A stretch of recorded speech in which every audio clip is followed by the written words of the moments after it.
Hey guys, welcome back to Mo's Game Table. Today we're going to take a look inside Battles of Napoleon, Eylau 1807. This is a game designed by Uwe Valentin and is published by Sound of Drums. This is the first of a proposed 7 games in this new series. It starts with Eylau and it goes all the way down through Dresden 1813. So that is the roadmap that they've got planned for all the games in the system. And it's going to be a system. It's going to be, you learn this game, and each game thereafter is going to use the same set of rules. Obviously, each one will have its own game-specific rules that'll add or change things from the base rules, but it's going to be one of those situations where you learn the base system and boom, you can play all the way up to 7 games. So that's pretty fantastic, especially for fans of Napoleonics. And even if you're not a Napoleonics fan, this is something to check out, because it's beautifully done. As you can tell by looking at the box, the components they give us are just top-notch. And a little side note before I get any further, at the end I'm going to go into more detail about it, but stay tuned for an announcement very soon about a very, very special show that we're going to be doing on the channel for this game that is going to help our fellow brother grognard, Mark Ruggiero. So we'll give you more details at the end. Want to dive right into this game, but keep that in mind, please, and there will be more details to follow. So let's take a look at the back of the box and see what this game is all about.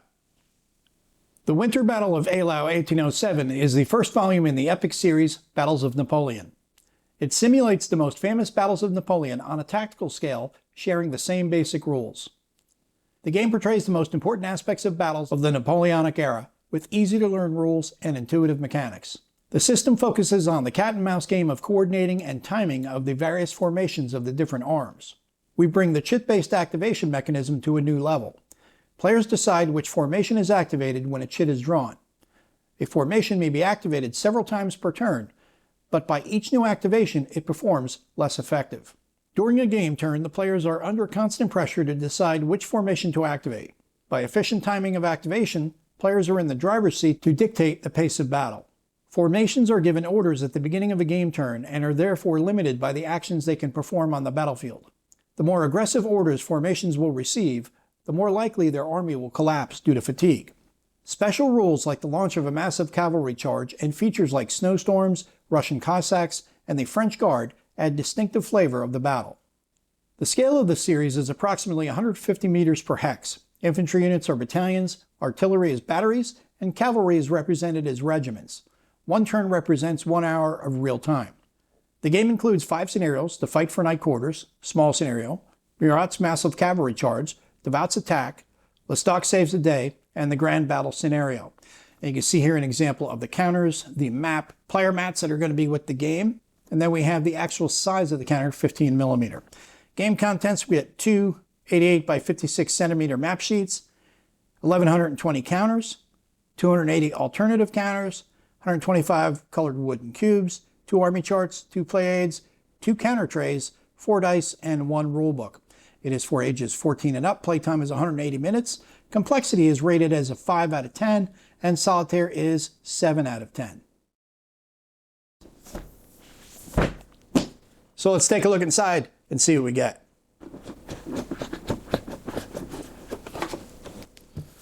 All right, we get our trays, scenarios, notes, and history, the rule book, counter sheets, shrink wrapped, our player aids, the map, and this is the, looks like army boards. Then we have our cubes, and the tally stick. So let's set up the map and take a closer look at the game. And we'll take a look at the maps that come with the game. There are 2. This is the north section of the map, and the bottom one is the southern section. The top left we have Althoff, down to the bottom left we have Windmill Hill, top right South Garden, and the bottom right we have Lampash. That gives you the area that you're going to be covering in the north. And you can see plenty of terrain here for maneuver as well as combat. And I love the landscape. It really feels like you're in the snow-covered ground. All the terrain features are very easy to read and Color palette's fantastic, and the map also has a nice little coating to it to help protect it, which is beautifully done. Really digging the feel of this map and the look as well. And here we have the southern section of the map. Eylau is at the top left, and at the bottom left we have the turn and weather track, where you're going to be keeping track of all your turns, as well as the weather. You have two options in this game. You can go with historical weather, where you don't have to worry about determining the weather randomly, or for variability, you can change the weather up by just rolling for it to see what happens each time. So you have a couple of different options on how you want to handle weather, but overall this is a beautifully done map, and it's going to look fantastic on the table, especially with the bright colorful counters that come with this game. Next, we'll take a look at the player aids that come with the game. We start off with these big, beautiful orders of battle for both the French and the Russian militaries. You see all of the counters that you get, how they're broken down, your different leaders, your different units under each of the different corps and reserves. This is not only very helpful, but also beautifully done. On the next player aid, we have the fire combat table and terrain effects chart. We have our firing strength points, the modifiers for fire combat, DRM for fire combat, range artillery, effects of range artillery, and then terrain effects chart at the bottom, which is going to give you a listing of all the different types of terrain, their movement cost, fire combat effect, charge effect, and any notes that are applicable to that piece of terrain. On the back, we have the assault charge table, which gives you the procedure on the left-hand side, the DRMs for defending units, assaulting, charging units, your odds DRM, stand table, and square roll. And the last two items here are the command mats. This is for the Russian army. Along the top, you have the different formations. Below that, you have columns for orders, first, second, and third activations, army fatigue box, and then you have the orders box on the bottom right, giving you all the orders that can give, initiative cost, fatigue cost, and whether or not you can charge. Then we have the same for Napoleon's French army. Next, we'll take a look at the counter sheets that come with the game, and we have our French units. First thing I want to say is these are absolutely gorgeous counters. Not only is the color palette beautiful, but the colors are very, very vibrant. The leader counters really pop. They stand out very, very well. The portraits used are just fantastic, and a lot of times we see leaders and yeah, it's the leader's head. It's the famous leader. We know him, but these are just so well done, and they stand out really nicely. Best part about it is too, pre-rounded, they're going to punch out nice and clean, no side nibs, no fraying, no nothing. As you can see here with the zoomed in look, just beautifully done counters. When it comes to each of the individual units, the bottom left number is your strength point, the bottom right are your movement points, the number in the top middle, that's going to tell you the size of the unit. If there is a chevron on the left-hand side, the upward facing caret, that's going to tell you that the unit is a veteran. And for the leaders, they have three numbers. On the left-hand side in the circle is the leader rating. At the top right are the command points, and below that is the initiative rating. And as you can see, the familiar NATO symbols for the infantry, that is infantry in line. And on the backside for the leaders, you have replacement leaders, and next to that we have the infantry. That is infantry in column. Remember, on the front they were infantry in line. Now we have infantry in column. On the next sheet, we have the remainder of the French units and the beginning of the Russian forces. That continues on to sheet 3. And at the bottom, we have some administrative counters. On the next sheet, we have some more administrative counters. The top, we have the control markers. Below that, we have the smoke markers, more control markers. And then we have the orders markers at the bottom. These will be used to designate that the formation is doing a move, strategic move, defending, or attacking. Those continue on to the next sheet where we have the remainder of the French administrative counters and the Russian administrative counters. Below that, we have the loss markers. And these loss markers are going to continue on for several sheets. There are also going to be alternative loss markers and alternative leader counters, which we'll see on the last two sheets. Then, as I said, the last two sheets are going to give you the alternative counters that you can use. If you choose not to use the leaders with the portraits on them, you can use the leaders with the flags on them at the top. Below that, we have the loss markers. And the last sheet is the second sheet of alternative loss marker counters. Next, we'll take a look at the rules. This is a 33-page full-color rulebook. The first page gives us the table of contents listing out all the rules and their associated page numbers. That carries over to page 4. Page 5, we get into the introduction, how the game is played, organization of the rules, And you've got these call-out boxes here that'll give you important notes, your material, your scale, how to win the game, how to read your units, which we already talked about when we were looking at the counters, all the different playing pieces, and then you have your alternative counters for the loss markers. You also have the alternative counters for the leaders on the next page. The wood cubes here, these are going to be used, remember we looked at those command mats, that's how you're going to keep track of the different formation activations as well as the number of orders that are issued for each. And we get into leaders, army leaders, division leaders, French Corps leaders, and Murat. Sequence of play on page 9. Weather and evening, historical weather, this is an optional rule. We talked about it before when we looked at the map. You can either go with the historical weather or you can randomly determine weather by a die roll. You're going to have different weather based on the hour. 8 to 9 a.m. is clear, 10 a.m. there's a snowstorm, 11 is snow, 12 till 3 is clear, 4 p.m. is snow, 5 till 7 is clear. Then we have evening, the orders phase. Remember we were just talking about that with the cubes as well as the mats themselves. This is how they're going to be used. Command range, Russian Reserve Artillery Divisions. And then we have these examples here in these call-out boxes, these red call-out boxes. Orders, you have move order, strategic move, defend order, regroup, hold, retire. Then we have the attack order, orders at the beginning of the scenario, and then the determination of available activation cubes. Then we have army fatigue. Fatigue is modeled in this game. Initiative, activation segment. It's going to walk you through how you activate and how you keep track of it on your command mat. Activation of the French Guard, mass cavalry charge, simultaneous fire segment, units formation and facing. And we have an example here with infantry units in columns, and infantry in line. When you're in column, the front 4 hexes will be your front, the rear 2 hexes will be your rear. When you're in line, the front 2 hexes will be your front, either side will be flank, and then the back 2 will be your rear. Cavalry, same thing. Front is going to be your first 4, and then the last 2 on the back are going to be the rear. How to form square, artillery, stacking, movement, with movement examples here. Then we have the firing arc example up here for artillery. Fire combat, occasions, procedures. Artillery fire with an illustrated example. Cavalry evasion. Leaders in combat. Line of sight with a couple illustrated examples. Then we have assault, occasions and procedure. Cossacks. Check to stand, losses, retreats.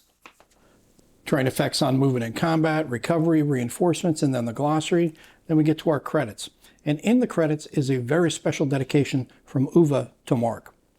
Designing a war game and especially writing rules is a long and cumbersome, although joyful and exciting process. During this process, I cannot thank enough my friend Mark Ruggiero, who supported me with his passion, his insight, his experience, and his positive and constructive criticism. He was the reason I went on. While developing this game, he was in a difficult period in his life, but he was always available when I needed his advice and input. This game is dedicated to him. He is a true grognard of the old school, a beautiful and fitting tribute from Uwe to Mark. We have a couple pages of notes, blank pages for notes. Then we are at the back of the rulebook. And lastly, we'll take a look at the scenarios, notes, and history. This is a 19-page full-color book. Inside of the front cover, we get the table of contents listing out all the different sections, their associated page numbers. Start off with the scenarios. Battle for Night Quarters, 7th February, 1807. This is a learning scenario. Game starts at 2 p.m. and the last turn is at 6 p.m. Get these special rules for the scenario, your victory, and then your setup here. That's going to carry over to the next page where we finish out with the Russian setup, and that's going to be the scenario outline for each one. Murat's massive cavalry charge, Devout's attack, Lestock saves the day. Then we have the last scenario, which is the Battle of Eylau, 8th February, 1807. Your setup, your French order of battle, your Russian order of battle, and that's going to be the big game itself. Then we have the notes on the order of battle and divisions, historical background, the first day, the second day, Murat's cavalry charge at Eylau. Then we get to the designer's notes, talking about simulation, scale, the game system, formations, skirmish formations, command and order system, attrition, breakdown of a game turn into multiple activations of formations of both sides, and activation. Then we have the glossary and the bibliography at the end. And then we are at the back of the scenario book. And that is a look at everything you get inside of Battles of Napoleon, Eylau 1807. This is a game designed by Uwe Valentin and is published by Sound of Drums. Well, as you can see, the production quality in this is just off the charts. Fantastic. One of the things I didn't mention before, and I should have when we were looking at these, I saved it to the end, is these are not your standard player aids, your card stock. These are chipboard. Nice wrapped chipboard, and they came out perfectly. You don't see anything on the sides, on the corners, like you normally have those foldovers. You don't have that problem with this where they'll possibly peel. Same for the command mats. Those are chipboard, wrapped chipboard, just beautifully done. I love these fold-outs here for your order of battle. These have the same coating that the maps do. The counter sheets are fantastic. I mean, beautiful, vibrant colors. You're not going to have any side nibs, no frayed edges or anything. These punch nice and clean, pre-rounded, no clipping needed. And they're beautiful white core counters. They remind me very much, because they also have a coating, they remind me very much of the ones by Thin Red Line Games for their C3 series. Has that same type of feel. Just fantastic quality. And you get these custom dice for the French and for the Russians. On the 6 side, you have the Eylau logo. Hopefully that's showing nice and cleanly for you, but nice little addition added into the game. If you don't already have a copy of the game, it is available on GameFound. That's where it was funded through. You can get it in order now, so that way you don't miss out on it as it's shipping. If the game plays as nice as it looks, this is going to be a fantastic system and a fantastic series. Rules are not going to be difficult to grasp. There's only like 28 pages of rules, 33, but the rules don't start till about page 5. So you got maybe 28 pages of rules.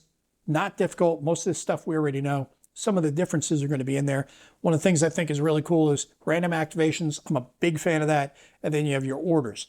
How far do you push your units? You get your first activation, second activation, and third activation. With each activation, you're going to lose something. For example, your second activation, your movements drop, and they drop even further for your third activation. So you have more fatigue setting in. I think that's pretty cool to have that in there. That's one of the challenges of command. How far do you push your units before they break? Like the way that works, especially with the random activations, because then you never know what's going to go on. You go in there with your plan, you know what you want to do, but based on activation, you're going to have to adjust that plan constantly. And I think that is just really, really interesting, really challenging, and it really adds to the variability each time you play. So it's going to be a fresh but familiar experience each time. And as I said before, we're going to be doing something special here in the next few weeks, a show for Mark Ruggiero. This is thanks to the generosity of Uwe, who came to me and said he wants to do something to help Mark out in his difficult situation. And what you see here up on the screen is the special game that Uwe has put together. This is a one-time only deal. You'll not see it again. This is for a live auction that we're going to be having during that show, where we're going to talk about the game. We're going to have a live auction going on, and at the end of the show, we're going to determine who has a winning bid. They will then send that money to Mark, and Uwe will then send your very special copy, signed by him, directly to your door. So if you want to help out a brother Grognard and get a very special copy of this game, keep your ear open for more information about the show in the coming weeks. But that's everything you get in this game, and it is just, like I said, fantastic, top shelf production. Really looking forward to seeing more from these guys here, as they've got a 7-game series planned for the Battles of Napoleon. Well, I hope that helps you guys out if you've been curious about this one. If you have any comments or questions, post them down below. Thanks for tuning in, guys. See you next time.